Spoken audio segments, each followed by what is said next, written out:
उत्तर प्रदेश। उनका India book of record में नाम है। मतलब पूरे भारत में सिर्फ जो एक ही घटना घटती है वो उसमें लिखी जाती है।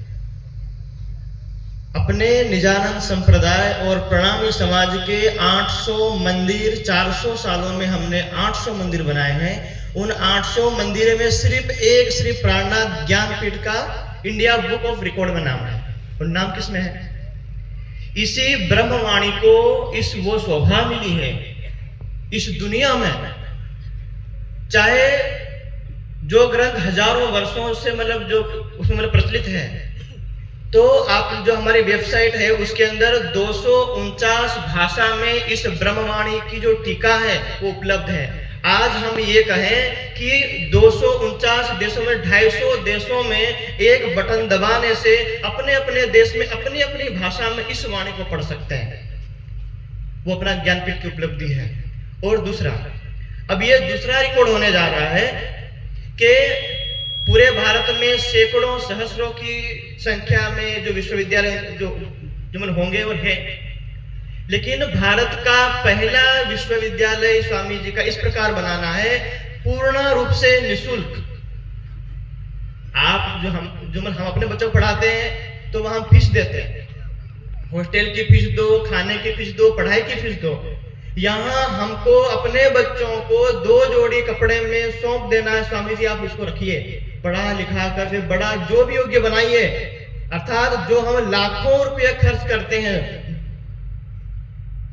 यानी हम ये माने कि जिनके पास पैसे हैं वही अपने बच्चों को पढ़ा सकते हैं। लेकिन एक जो केवल स्वामी जी के केवल हृदय में ये भाव आया कि अपने ही समाज में, अपने ही सुंदर साथ में, या और भी जो प्रभावित सुंदर साथ, कोई भी A to Z, यदि कोई गरीब परिवार का भी सदस्य हो, या दिकरी होगी या दिकरा बेटा कोई भी होगा, वहां के पढ़ सकता है जब तक पढ़ना चाहे, जब तक योग्य बनना चाहे। ये भी एक रिकॉर्ड होने जा रहा है। आप उसको याद कीजिए, 16 लाख वर्ष पहले राम सेतु बना। उस राम सेतु में जो पत्थर रखने वाले जो इंजीनियर थे, नल, नील और हनुमान, ऐसे सैकड़ों इंजीनियर थे। किसी का नाम आता है या नहीं आता है हमें पता नहीं है, लेकिन एक छोटी सी गिलहरी 4 उसके रेत के दाने उसमें मतलब पानी में भीग करके इधर आती है, फिर उसमें मिट्टी में लोट-पोट होकर के फिर वहां जाके झाड़ती है। उस गिलहरी की जो सेवा आज 16 लाख वर्षों के बाद भी यहाँ हो रही है।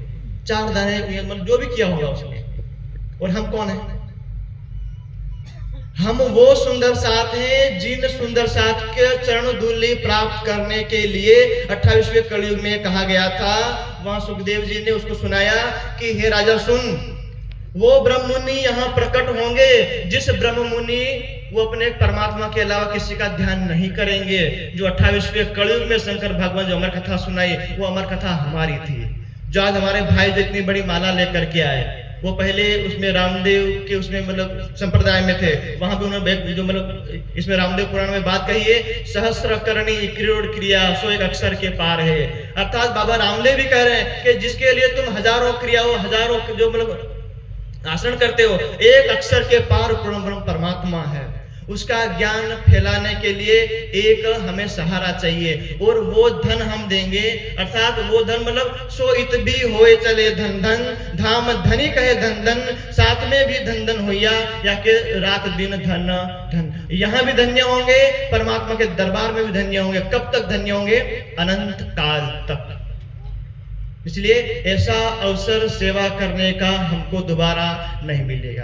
अब जो 2000 रुपए की बात कही, जो नौकरी वाले हैं स्वेच्छा से किसी के जेब में हाथ डाल के ना निकालो, आप दीजिए जिनकी इच्छा है। कोई 500 रुपया, कोई ये इसलिए कि आप हमको रजिस्टर में लिखवा दीजिए, आपके मोबाइल के माध्यम से आपके बैंक अकाउंट से हम बता देंगे, आप ऐसा कर दीजिए।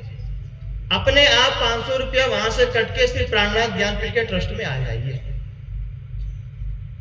तो अर्थात जो नौकरी वाले, बिजनेस वाले, खेतीबाड़ी वाले, तो मतलब 500, 1000 या 2000 का सब मतलब उसमें ग्रुप बनाएंगे, तो कल यहाँ पर काउंटर लगा देंगे जिसकी ये सेवा है। अपना नाम, एड्रेस और फोन नंबर बता दें।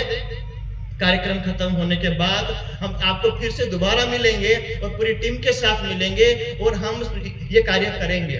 इसलिए ये हमारा निवेदन है कि जो मतलब उस गिलहरी को हम 16 लाख वर्षों से याद कर सकते हैं, तो ये वो जो मतलब एक महान सौभाग्य होगा, तो हम जो उसको हम परम धाम में भी याद करेंगे। बोले श्री प्राणनाथ प्यारे की जय।